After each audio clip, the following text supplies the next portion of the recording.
Synthesis. The act of taking two existing elements and combining them to form something new. Pretty simple, right? But how do you do it well? How do you know for sure that you're combining the correct materials or that your finished product will be worth the effort?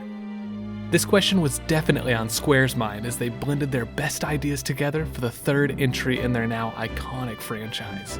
And the result is a quest that honors its past inspiration while paving the way for future adventures.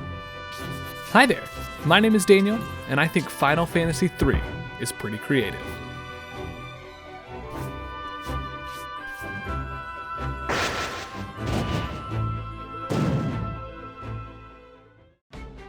Oh, how the tables have turned.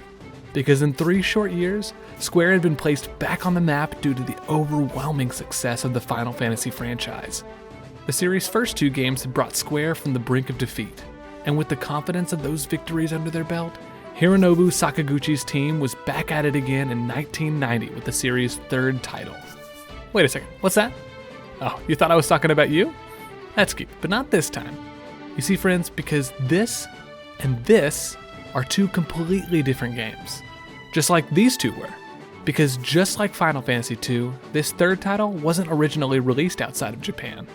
But what's really intriguing to me is that in both cases, the lack of localization was not the result of poor sales expectations or even perceived skill differences between Japanese and Western audiences. Rather, both games' localizations fell to the cutting room floor because of this guy. By the time they would have released localized versions of Final Fantasy II and III, the 4th game was already nearing completion. So naturally, the team that had oh so recently felt the panic of impending bankruptcy was eager to jump at the newest, most lucrative opportunities. So for Western gamers, Final Fantasy IV became Final Fantasy II, and Final Fantasy VI became Final Fantasy III. More on that in a later video. And it would take about 15 years apiece for Japan's 2nd and 3rd titles to make it west. So, all's well that ends well, right? Well, kind of. Because although we in the West have received several re-releases and versions of these Final Fantasy games, 3 has been oddly underrepresented over the years. As of this video's release, the game has only received 2 official versions in the West, one of those coming just this last year. And this pixel remaster is actually the only legitimate means of experiencing the original 2D title here in the West. Instead, Western gamers have, since 2006, known Final Fantasy III as this, a floor-to-ceiling remake for the Nintendo DS that has since been ported to PSP, mobile, and Steam.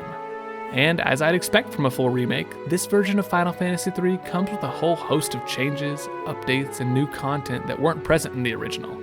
These might as well be 2 different games, and for the sake of this video, I've chosen to focus on the remake, as it aims to offer a similar experience to the classic release, while layering on some design strategies from more modern RPGs. I'm fascinated by Square's attempt at fusing these 2 approaches, and I'm interested to see how they fare in that regard. And with that all covered, let's boot it up. Alright, so new game, and you're immediately dropped into this dungeon and introduced to one of your main characters, Luneth, a courageous, if not a little foolhardy, young man. Then, throughout the rest of the game's opening chapter, you're introduced one by one to the rest of your crew. There's Ark, a kind, reserved friend of Luneth's, Refia, an affectionate and understanding daughter of a blacksmith, and Ingus, a determined and honorable knight serving a local lord. These 4 warriors of light were actually nameless in the original, but were given more personality and backstory in the remake to help distinguish them a bit and bring the game's narrative up to more modern standards. And honestly, I really don't have that much else to say here. The story isn't bad, but I didn't feel like it was particularly memorable either. Your quest to restore light to the world is epic, and it's always ahead of you, yes, but it was moment to moment that the game's narrative kinda lost me. Those are more in line with Final Fantasy II, as rather than moving through carefully curated chapters with structured story arcs, your 4 heroes slowly step towards their goal by solving a series of individual issues throughout the world. These disparate objectives typically carry you through a dungeon or 2, and often require you to assist a minor character who temporarily joins your party. And since these anecdotes don't really build on each other in a meaningful way, you're pretty much left with a bunch of underdeveloped character interactions that just sort of happen, one after another. Now, to be fair, it's not like the standard for storytelling in RPGs was super high at the time. A couple years earlier, Dragon Quest III took the exact same anecdotal approach, and I freaking loved that experience. But the difference between this and Dragon Quest III lies in the expectations placed on the player. In Dragon Quest, your ultimate motivation is finding your dad, but the moment-to-moment anecdotes are often lighthearted and fun. It's fine that they don't build off of each other, since they're not particularly driving towards any emotional payoff. But in Final Fantasy III, I feel like there are a lot of moments the developers want me to care about more than I do. Take this girl, Arya, for instance. Spoiler alert, by the way. You meet her in this wrecked ship, and she accompanies your party through the Cave of Tides to defeat the Kraken and break the time seal on the surface world. During my playthrough, I had Arya in my party for a whopping 30 minutes as we crawled through a single dungeon. But when she sacrifices her life to save your party, this whole emotional goodbye ensues that, I'm gonna be honest, I just wasn't feeling. And look, I love a good emotional payoff. I cried at the end of Skyward Sword, for crying out loud. But it's different when you've gotten to grow and experience so much alongside a character, whereas here you've barely even talked with Arya more than a handful of times. But y'all, Final Fantasy III's world is pretty freaking tight.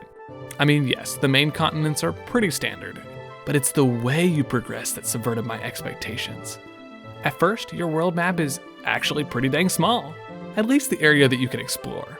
But after you destroy this rock and later on get this rockin' boat, you'll learn that the continent is actually much larger than they initially let on. And it's likely at this point that you'll learn that the continent is actually floating above the clouds. Then, after you transform your boat into an airship, which happens incredibly early this time around, you'll leave the floating continent and discover this hellish underworld below. This is actually the surface world that Arya helps you restore. And once that happens, you start to see that the world you knew was really small by comparison. But then you get this sick-looking submarine that flies at like Mach 5. And at the end of the game, you get another airship that's essentially just like a flying city. It kept me guessing until the very end, and I absolutely loved watching this world expand and transform throughout my adventure. And as the world expands, you'll get to explore the game's colorful collection of dungeons, which have also seen a design change this time around. The first two games' dungeons had large explorable spaces, but they were essentially just gauntlets of enemies with various aesthetic and elemental themes. But in Final Fantasy III, these dungeon themes extend to the gameplay as well. There's a dungeon that forces you to use mini on your whole party, encouraging you to rely more on magic than physical attacks. And there's another that focuses heavily on hidden passageways in the walls. Heck, there's even a few optional dungeons with bosses that'll join you as summons. More on that in a bit. But I've kept y'all waiting long enough, because as cool as Final Fantasy III's world and dungeons are, it's the game's combat and job system that it's best known for. This is, hands down, the biggest innovation Final Fantasy III brings to the RPG genre. But what may not be immediately obvious is how this job system is actually a synthesis of elements from the first two games. The original Final Fantasy encouraged mindful strategy by allowing players to choose the character classes that would carry them through their entire adventure. Final Fantasy II, on the other hand, consistently rewarded a chosen playstyle by leveling up specific character proficiencies along the way. Both strategies had their strengths, but at their worst, the first game felt too rigid and the second one felt too open and overwhelming. But what if there was a growth system that allowed for Final Fantasy II's malleability while also providing the structure of the first game's preset classes? Enter jobs. These are essentially character classes that can be assigned to any of your 4 characters and can be switched out at pretty much any time throughout your quest. All of the options for the first game are here, but that's just the first of 4 waves of jobs you'll receive over the course of your journey. Each time you restore one of the elemental crystals, that crystal will reward you with a new set of jobs. A little cheeky, but exciting nonetheless. And there are some absolute fire jobs in this bunch. There's the Ranger, a Robin Hood looking job that specializes in bows and boomerangs. The Geomancer and Bard jobs are clever takes on traditional mage classes, since they can achieve a number of offensive and defensive outcomes through the use of terrain and music respectively. Then there's the Dragoon and Dark Knight, 2 unique melee classes that'll get a lot more love in the next game of the series. Each of these jobs have unique stats, equipable weapons, and abilities. Many can use magic, and if they can't, they typically have a unique action command to set themselves apart. Like the Viking's Provoke ability, which draws enemy attacks away from other allies, as well as the Thief's Steal ability, which allows them to, well, steal things. The only jobs that felt a little underwhelming to me were the Magus, Devout, and Black Belt jobs, which you get near the end of the game. They're cool, don't get me wrong, but they really just seem like upgraded versions of the Black Mage, White Mage, and Monk jobs, which, in a game that emphasizes blending a variety of unique options, feels a little redundant. But don't think this is the end of the road for Final Fantasy III's creativity, because I haven't even dove into summons yet. That's right, if you're a Final Fantasy fanatic, you've probably been wondering when these iconic titans would enter the fray. And this game actually marks their series debut in the form of 3 separate classes: the Summoners, Evokers, and Sages. There are 8 summons total to find throughout the game, but their attacks and abilities vary depending on which job is summoning them at the time. Evokers and Sages roll the dice for either a status effect move or a relatively powerful attack, but a summon's ultimate attack can only be unlocked by the Summoner job. I loved the implementation of these guys, because while they're essentially just attacks and abilities, they're also characters to collect and ally yourself with, some of which have side quests to unlock. All of these job options create a real sense of freedom, as they allow for experimentation with relatively 0 consequences. There is a cooldown period when switching jobs in which your character will have lowered stats for a certain amount of battles, but this is a temporary setback that never completely discouraged me for trying out new party comps. The trouble in Final Fantasy II was that experimenting with new weapons and spells pretty much made you start from square one, which didn't really feel that intuitive or worthwhile. But by adding the preset class approach from Final Fantasy I, as well as its character leveling system, this title allows you to completely switch around your party comp without losing too much time to unnecessary grinding. I enjoyed the heck out of Final Fantasy III. It's a wonderful blend of old and new, and it caps off the first generation of console RPGs while opening the door for plenty of new ideas and iterations in future titles. Square blended their past ideas to create something truly new and unique, and as a result, players were then asked to use the resources at their disposal, the jobs, equipment, and spells, to synthesize their own unique experience in a way that wasn't possible before. And isn't that one of the best parts of learning in general? In every life experience, we have the opportunity to take something away, to grow.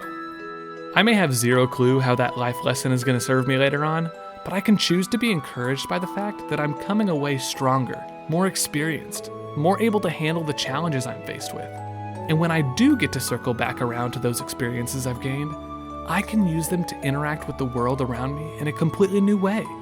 Man, isn't life wonderful? Thank you so much for coming along for the ride, my friend. RPGs are quite a different beast than Mario games, so these videos definitely stretch me a bit.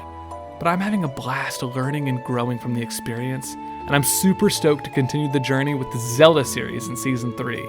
Stay tuned for that coming real soon, but for now, have a wonderful and joy-filled day. See you, fam.